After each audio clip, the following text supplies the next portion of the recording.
Bienvenue dans le parcours audio de la pensée du jour du Top Chrétien. Nous vous invitons à vous installer confortablement et à prendre un temps de pause avec Dieu. Mais vous appartenez à Dieu, de Bob Gass. Mais vous êtes concitoyens des saints, membres de la famille de Dieu. Éphésiens chapitre 2 verset 19. La Bible dit, il a annulé la loi juive avec ses commandements et ses règlements pour former avec les uns et les autres un seul peuple nouveau dans l'union avec lui. C'est ainsi qu'il a établi la paix. Par sa mort sur la croix, le Christ les a tous réunis en un seul corps et les a réconciliés avec Dieu. Par la croix, il a détruit la haine. Le Christ est donc venu annoncer la bonne nouvelle de la paix, à vous les plus lointains comme aux plus proches. C'est en effet par le Christ que nous tous, juifs et non-juifs, nous pouvons nous présenter devant Dieu le Père grâce au même Saint-Esprit. Vous êtes maintenant concitoyens des membres du peuple de Dieu. Vous appartenez à la famille de Dieu. Vous êtes intégrés dans la construction dont les fondations sont les apôtres et les prophètes et la pierre d'angle, Jésus-Christ lui-même.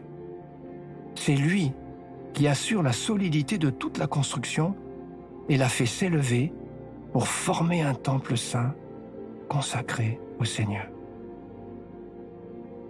Si nos enfants se tiennent devant la porte et nous supplient de les laisser entrer, on leur dira certainement « Entrez, vous êtes ma chair et mon sang, je vous aime, nul besoin de me supplier. »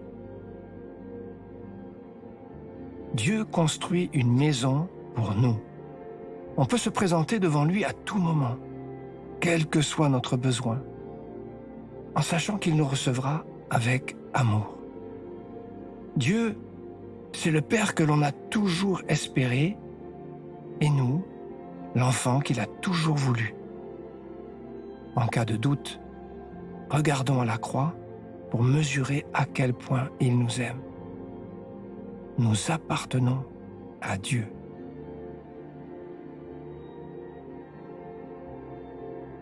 Avez-vous quelquefois l'impression que Dieu ne peut pas vous aimer, vous ? Écoutez aujourd'hui Dieu vous redire combien il vous aime.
Prier, c'est simplement parler à Dieu avec votre ami le plus proche qui vous aime et qui peut tout entendre. Voici un exemple de prière. Seigneur, tu connais mon histoire, tu sais pourquoi j'ai du mal à aimer de nouveau. Viens toucher mon cœur, que je ne doute plus jamais de ton amour pour moi et que je passe toute ma vie à en témoigner. Amen.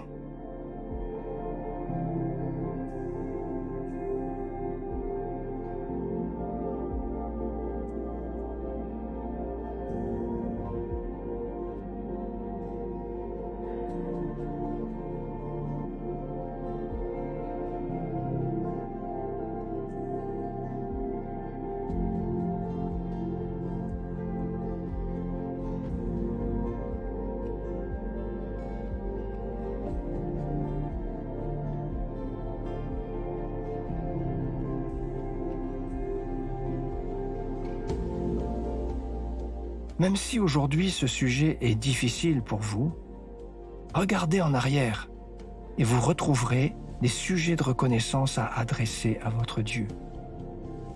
Louez-le pour ce qu'il a déjà fait pour vous et pour tout ce qu'il va encore accomplir.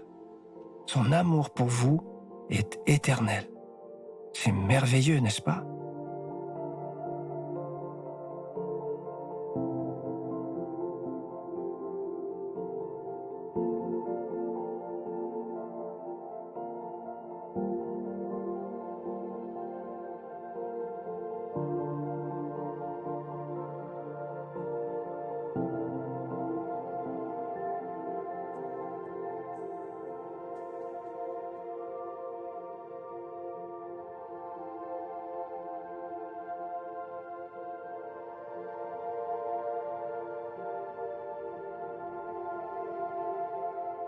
Comment allez-vous faire taire les doutes qui vous assaillent par moments?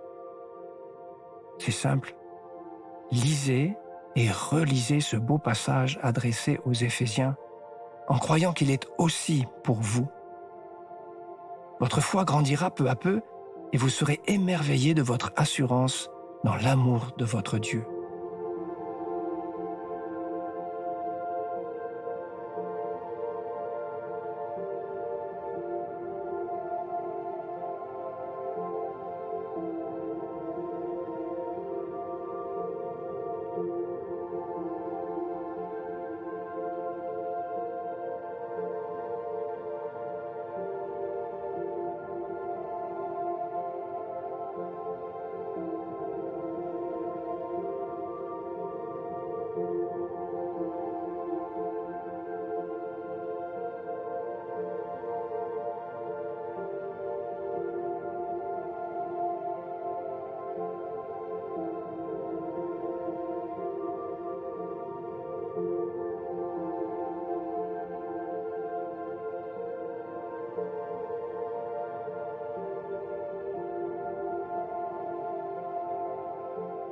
Notre parcours du jour se termine. Prions ensemble afin d'honorer notre Dieu. Merci Seigneur, comme c'est merveilleux de faire partie de ta grande famille. À toi soit le règne, la puissance et la gloire. Amen.